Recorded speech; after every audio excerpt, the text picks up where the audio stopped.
안녕하십니까. 휴넷 조영탁입니다. 포스트 코로나 시대의 기업 교육의 미래에 대해서 핵심적인 부분만 간략하게 말씀을 드리도록 하겠습니다.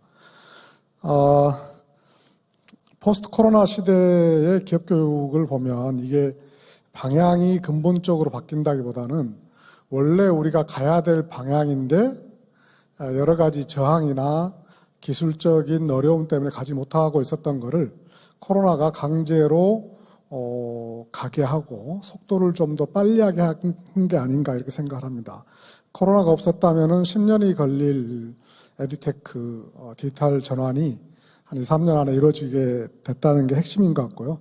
그 포인트를 한 5가지 정도로 짚어서 보도록 하겠습니다. HRD가 코로나로 인해서 더 빨라진 그 에듀테크의 변화는 첫 번째는 언택트고요. 두 번째는 러닝 인 더 워크플로우, 일과 학습의 결합, 그리고 학습 경험이 중요해지고 있다. 그리고 맞춤형 교육, 그리고 학습 몰입이 증대되고 있다. 5가지로 볼 수 있을 것 같습니다. 첫 번째 언택트인데요. 이거는 미국의 2016년 자료입니다.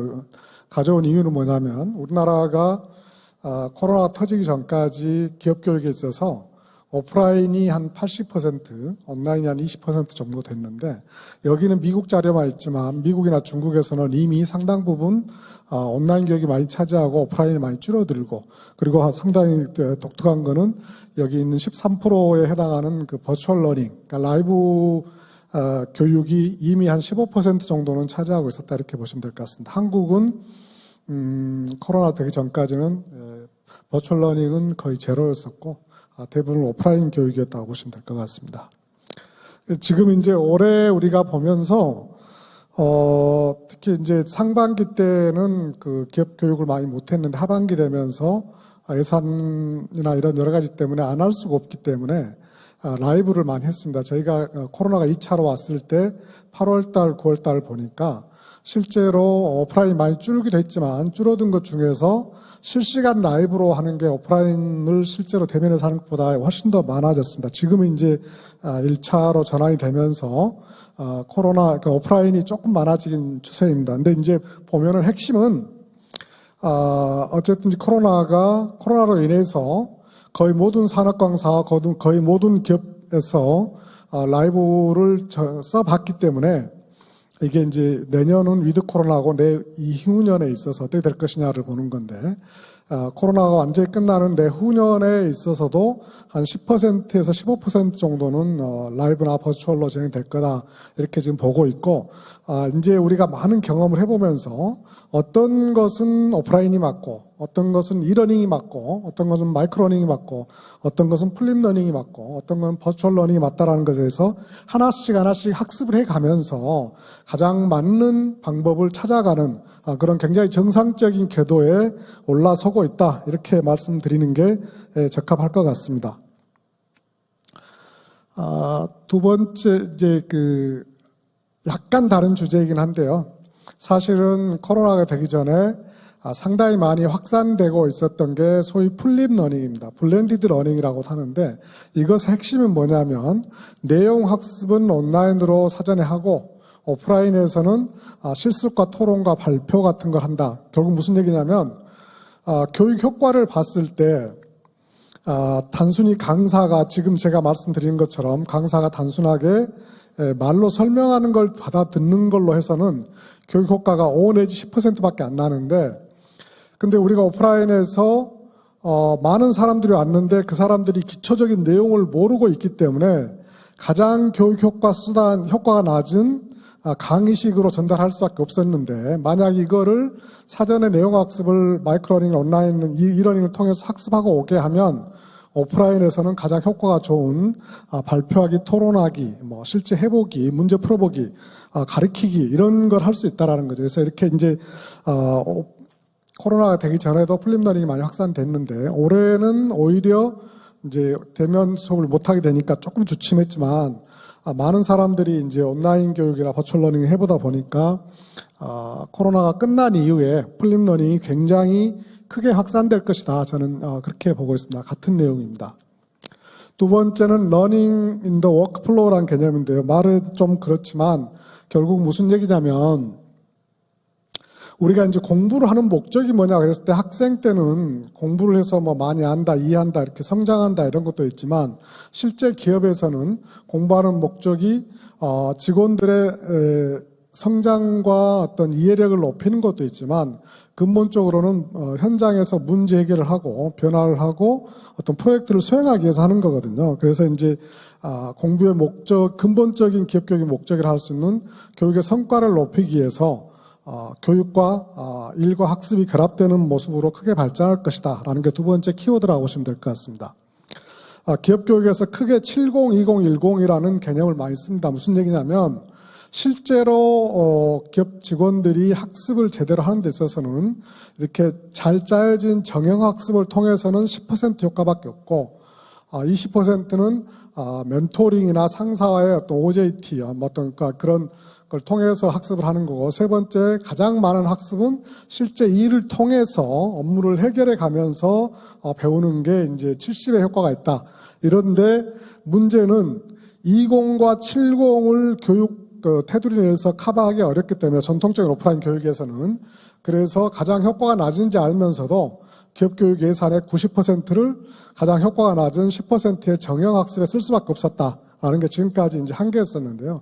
이게 기술이 발달되면서 2070 영역이 학습 체계로 들어오기 시작했다. 교육 효과성이 굉장히 높아진다고 볼 수 있을 것 같습니다. 그래서 이제 가장 대표적인 것은 마이크로러닝인데요. 물론 마이크로러닝이 사전학습이나 정형 이런 것도 도움이 되지만 실제로 회사 현장에서 온디맨드, 그러니까 당장 어떤 문제를 풀어야 되는데 내가 그걸 몰랐을 때는 바로 검색해서 찾아서 볼 수 있으면서 바로 문제를 풀 수 있는 이런 측면에서 마이크로러닝이 굉장히 크게 확산될 거다. 실제로 우리나라에서 지난 20년 동안 기업교육에서 이러닝이 굉장히 확산됐는데 이러닝에서 더 효과적인 것은 마이크로러닝임에도 불구하고 고용보험 제도가 정형학습을 지원하다 보니까 마이크로러닝이 확산이 안 됐었는데 이제 코로나 이후에 실질적인 효과를 위해서 마이크로러닝이 굉장히 확산되고 있고 실제로 보면은 세일즈 교육이라든지 자사 현장에서 직접 필요한 어떤 OJT라든지 신상품에 대한 교육이라든지 이런 부분들에 있어서 단순히 어떤 지식을 습득하기 위해서 하는 게 아니라 현장에서 문제를 풀고 업무에 도움되는 측면에서 마이크로러닝이 크게 확산되고 있다. 이렇게 말씀드리겠습니다. 같은 맥락에서 여러 가지 사례들을 지금 보고 있는 거고요.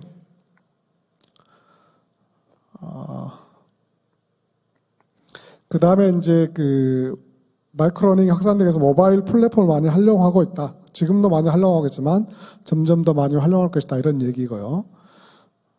세 번째는 이제 러닝 익스피리언스라는 개념입니다. 그래서 이 부분은 핵심적으로 그러니까 직원들한테 정형화된 교육을 교육 담당자가 짜서 이 교육을 필수로 수강을 하면 학점을 준다. 뭐 이런 개념들보다는 학습이 가능한 모든 컨텐츠나 교육을 한 군데다 모아놓고 직원들이 자기 주도적으로 학습을 해가면서 성장해가는 그런 러닝 익스피리언스 디자인 개념으로 발달되고 있다는 겁니다.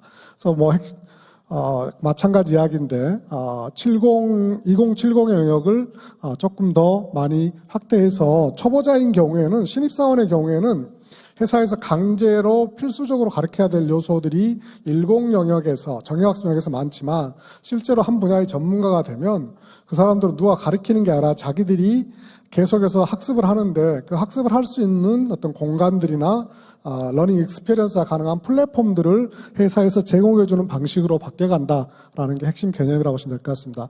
실제로 저희 회사에서 하고는 이제 LXD, 러닝 저니, 이런 것들이 LXP 이런 것들이 같은 개념들인 건데요. 여기에는 마이크로 러닝, 플립 러닝, 오프라인 러닝, 북 러닝, 그리고 심지어 유튜브나 이런 것들까지를 전부 다 제공을 해서 자기가 필요한 것들은 자기가 드래그 앤 드랍 개념으로 이렇게 끌어가지고 자기한테 맞는 컨텐츠나 학습 코스를 만들어가면서 그 안에서 계속 학습하고 그러면 학습 데이터들이 쌓이면서 본인이 계속 학습을 디자인해 나가는, 경험을 디자인해 나가는 이런 포맷으로 바뀌어갈 것이다. 강제적인 학습에서 자기주도적 학습을 할 수 있는 어떤 플랫폼과 머티리얼을 제공해준다. 이렇게 보시면 될 것 같습니다. 같은 내용들이라서 제가 짧게 넘어가도록 하겠습니다. 다음에는 이제 맞춤학습에 관한 건데요. 에듀테크가 발달되면서 가장 크게 도움이 되는 게 개인별 맞춤 학습이 가능하다는 겁니다. 그러니까 우리가 똑같은 내용을 50명의 학생들한테 가르치면 거기서 그걸 제대로 알아듣는 사람은 아주 극소수밖에 안 되는데, 그거를 개인에 맞춰서 그 사람의 관심도와 그 사람의 앞으로의 경력과 그 사람의 지적 수준에 따라서 딱딱 맞게 꽂아준다면 학습 효과가 훨씬 높아지는 거죠. 이게 맞춤형 학습이 가능한 게 바로 에듀테크의 핵심적인 기여 사항이다, 이렇게 말씀드리면 될 것 같습니다. 실제로 교육 기업이나 학교나 마찬가지로 맞춤형 학습에 대한 니즈가 가장 큰 것을 볼 수가 있습니다. 신입사원이냐, 전문가냐, 그리고 어떤 분야에서 일하느냐, 이런 것들에 따라서, 그리고 그 사람이 어떤 경력을 희망하느냐, 이런 것에 따라서 다 그 사람에 맞는 컨텐츠들을 제공해 주는 거죠. 실제로 이제 저희가 이제 여러 가지 은행들이나 공공기관들 학습을 하면서 동일한 직급의 가장 성과가 높은 사람들의 컨텐츠를 그 사람들 추천해 준다든지 이런 방법을 통해서 개인별 역량에 맞는 개인별 맞춤 학습을 실제로 구현하고 있습니다. 그러니까 우리 쉽게 보시면 넷플릭스에서 혹은 유튜브에서 우리가 가장 좋아하는 것, 그리고 어떤 요일에 따라서, 기분에 따라서 맞는 컨텐츠들을 추천해주는 방식이 실제로 기업 교육에서도 이루어지고 있다, 이렇게 보시면 될 것 같습니다. 각 개인에 맞춰서 직무 역량에 대한 것, 그리고 그 사람이 긴 학습을 좋아하느냐, 짧은 학습을 좋아하느냐, 토요일날 학습하기를 좋아하느냐, 일요일날 학습하기를 좋아하느냐, 이런 것들, 그리고 그런 것들을 어떤 유튜브 형태를 좋아하느냐, 정형화된 학습을 좋아하느냐, 이런 것들을 따져가지고 전부 다 맞게끔 개인 맞춤형 큐레이션을 통해서 실제로 한 회사에 1000명의 직원이 있다고 그러면 그 한 회사의 사이버 연수원이 한 개가 아니라 각각의 개인에 맞는 1000개로 만들어진다, 이렇게 보시면 될 것 같습니다. 같은 이야기들이고요. 그래서 각종의 대시보드를 통해서 본인 스스로도 나의 학습의 강약점, 그리고 학습을 잘하는 사람, 업무를 성과를 잘 내는 사람들하고 비교해 가면서 본인의 약점을 본인의 희망 사항에 따라서 맞춰서 본인이 또 선택할 수도 있는 그런 식으로 점점 더 고도화되게 맞춤형이 학습이 이루어지고 있다, 이렇게 보시면 될 것 같습니다. 5번째 키워드는 몰입형 학습입니다. 학습 효과를 극대로 높이는 거죠. 가장 대표적인 게 버추얼 러닝, 그러니까 그 VR, AR하고 게임 러닝이라고 보시면 될 것 같습니다. 우리가 이제 게임의 그 게미피케이션, G러닝은 크게 두 가지로 나타나는데, 하나는 실제로 게임을 통해서 학습하는 부분이 있고, 학습 자체에다가 게임적인 요소를 넣는 게 있습니다. 근데 성인들의 경우에도 게임적인 요소에 굉장히 크게 반응을 합니다. 실제로 어떤 학습한 거에 대해서 포인트를 주거나, 잘했다고 해서 각 분야에 배지를 달아주거나, 등급을 매겨주거나, 혹은 리더보드에 이렇게 순서를 올려주거나 했을 때, 그리고 어떤 걸 챌린지해서 해보자 했을 때, 성인 학습의 경우에도, 직장인의 경우에도 학습량이 5배 정도 증가되고 학습 몰입도도 굉장히 크게 높아지는 걸 알 수가 있습니다. 그래서 게미피케이션을 통해서 학습 몰입도와 관심도, 학습 효과를 크게 높이는 게 지금 굉장히 발달하고 있고요. 그 다음에 이제 VR인데, VR도 정말 많이 발달을 하고 있습니다. 여기서 간단하게 두 가지만 가져왔는데요. 예를 들어서 어떤 사람이 대중 앞에서 스피치하는 것을 굉장히 어려워한다라고 했을 때, 가상현실을 통해서 돌발적인 상황도 주면서 계속 스피치 연습을 하게 되면 훨씬 더 떨지 않고 실제 상황에서 스피치를 잘 할 수 있게 되고요.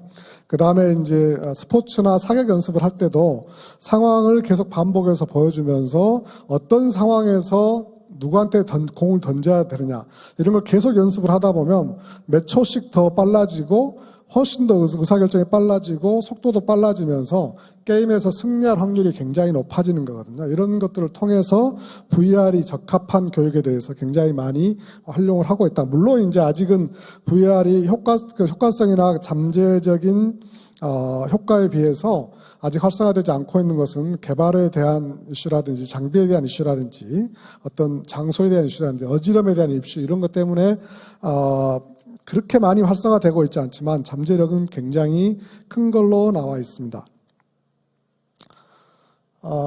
마지막으로 한 2가지 정도만 더 이제 정리를 하고 싶은데요. 5가지의 트렌드는 말씀드렸고, 앞으로 가장 큰 것은 교육에 있어서 결국은 인공지능, 데이터라고 생각을 합니다. 저희 회사에서 만들고 있는 게 인공지능 아바타 MBA인데요. 결국은 이게 되면 어떤 효과가 있냐면, 기존의 전통적인 MBA에서 가르치는 거를 굉장히 싸게 실시간으로 배울 수가 있고, 그 다음에 옛날에는 어떤 대학원에 가서 일정 기간 동안 배웠는데 실제로 업무를 하면서 즉각적인 것들이 가능하고요. 그 다음에 오늘 새로운 사례가 나왔다 그러면 오늘 바로 강의가 가능하고, 나의 수준에 맞는, 내가 회계는 잘하는데 전략을 못한다면 전략만 집중적으로 가르칠 수가 있고, 내가 앞으로 마케팅 분야를 하고 싶다면 마케팅 분야를 가르칠 수도 있고, 또 앞으로 더 나아가서 자동 통번역이 되기 시작하면 중국어, 영어로도 실시간으로 콘텐츠가 가능한, 이래서 전 분야의 강의를 로봇 강사가 하는 시대도 얼마 남지 않았다. 실제로 우리가 내년 초에 선보일 게 아바타 로봇 강사가 하는 MBA입니다. 그렇게 지금 발전하고 있다는 거 말씀드리고요. 더 나아가서는 이렇게까지 발전합니다. 예측 학습이라는 건데요. 이 사례는 2027년까지 개발될 거다라고 얘기하고 있는데 이런 겁니다. 예를 들어서 우리 부하 직원 한 명이 기계가 이제 이 사람을 관찰을 해서 이 사람이 쓰는 보고서, 사내에서 메신저를 보는 거, 그다음 사회 신문 기사를 보는 거, 유튜브를 보는 것들을 쭉 관찰을 해서 앞으로 이 사람이 90일 이내에 사내 어떤 폭력행위나 사내 부정행위에 연루될 가능성이 80%다. 이런 것들을 기계가 이제 측정을 해서 상사한테 알려주는 거죠. 그러면 상사한테 세 가지 옵션을 주는 겁니다. 이 사람한테 회사에서 제작한 어떤 윤리 규정을 보내줄까? 아니면 회사에서 가지고 있는 이러닝이나 마이크러닝을 학습하게 할까? 아니면 당신이 직접 이 사람한테 1:1 코칭을 통해서 이 사람의 그런 앞으로 발생될 수 있는 그런 미연의 사고를 방지할 것인가 하는, 이렇게 지금 발전한다는 거죠. 그래서 이제 조금 더 발전시켜 보면 어떤 특정한 사람들이 6개월 후에 성과가 높아질 것 같다, 낮아질 것 같다, 뭐 이런 것들을 전부 다 기계가 자동적으로 맞춰주면서 아까 말씀드린 맞춤형 학습, 그 다음에 인공지능 튜터나 인공지능 강사가 바로바로 꽂아주는 이런 일들이 결코 멀지 않았다, 이렇게 말씀드리겠습니다. 제가 짧게 코로나 이후에 기업교육의 미래에 대해서 설명을 드렸는데, 다시 한번 말씀드리면 이런 것들은 코로나가 어느 날 갑자기 갖다 준 상황이 아니고 원래부터 준비되고 원래부터 발전하고 있었던 에듀테크 그리고 디지털 트랜스포메이션의 큰 방향이었는데, 이것들이 여러 가지 어떤 정서적인 이유, 기술적인 이슈, 뭐 저항, 확신에 대한 저항, 이런 것들 때문에 적용되지 않고 있다가 코로나로 인해서 단절되면서 이렇게 새로운 적응을 할 수 있는 계기가 됐고, 다행히 우리나라는 가장 학습에 대한 열의도 높고 막상 하겠다면 가장 빠르게 하고 기술에 대한 이해도도 높기 때문에 우리가 기업 교육에 있어서도 역시 K-에듀로 만들어갈 수 있을 것이다라는 말씀을 드리면서 제 말씀 마치겠습니다. 감사합니다. 네, 감사합니다. 조영탁 대표님의 강연까지 함께 하셨습니다. 이번 강연 내용 잘 보셨나요? 또 다른 강연들도 계속 업로드됩니다. 구독과 좋아요 부탁드립니다.